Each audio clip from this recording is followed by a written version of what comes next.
في محل الطيب والراية السديد والمواقف والسطر ورجالها، وعند قوم تهيب الراس العنيد حي والله صيتها وافعالها، من سلاي العبس والمجد التليد صيتها بسيوفها ورجالها، صيتها بسيوفها ورجالها. في محل الطيب والراية السديد والمواقف والسطر ورجالها، وعندي قوم تهيب الراس العنيد حي والله صيتها وافعالها. في محل الطيب والراية السديد والمواقف والسطر ورجالها، عندي قوم تهيب الراس العنيد حي والله صيتها وافعالها، من سلاي العبس والمجد التليد صيتها بسيوفها ورجالها، صيتها بسيوفها ورجالها. عند ابن عجاهل الفعل المجيد القصايد تفتخر بجالها، وعند ابو فارس وابو فارس عقيد بالعلوم الكايده وهوالها، كان طيب الشيك ما ينقص يزيد والمدايح من فعوله نالها، والمدايح من فعوله نالها. ذاك ظاهر لا وقف لنا الحديد الاكبر توقف لها حلالها، طيب راس وقوه باس ولا يحيد لا يحس بقصارها وطوالها.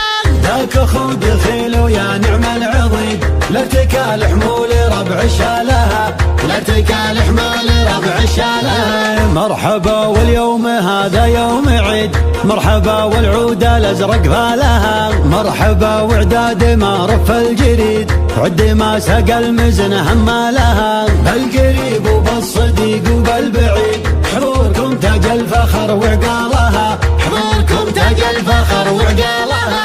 في زفاف اللي عسى عمره مديد مزيد ونعم الفعايل طالها، لان خاله لا احتمل موقف يسيد البغالي الاكبر تحلالها.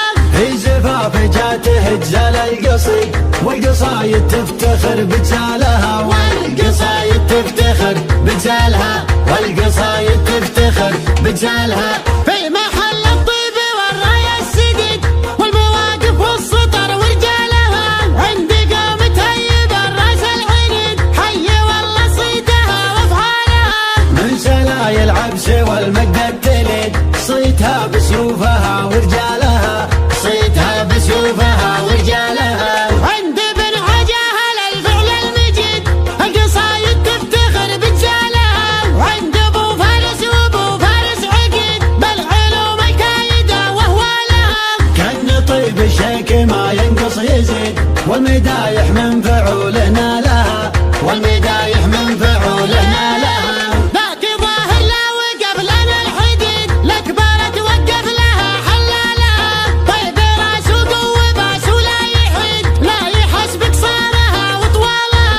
ذاك اخو دخيل يا نعم العضيد لا تكال حمول ربع شالها، لا تكال حمول ربع شالها. مرحبا واليوم هذا يوم عيد، مرحبا والعود الازرق فالها، مرحبا وعداد ما رف الجريد عد ما سقى المزن همالها. بالقريب وبالصديق وبالبعيد حضوركم تاج الفخر وعقالها، حضوركم تاج الفخر وعقالها. في زفاف اللي عسى عمره مديد مزيد ونعم الفعايل طالها، لان خاله لا احتمل موقف يسيد البغالي الاكبر تحلالها. في زفاف جاته جزال القصيد والقصايد تفتخر بجزالها، والقصايد تفتخر بجزالها، والقصايد تفتخر بجزالها.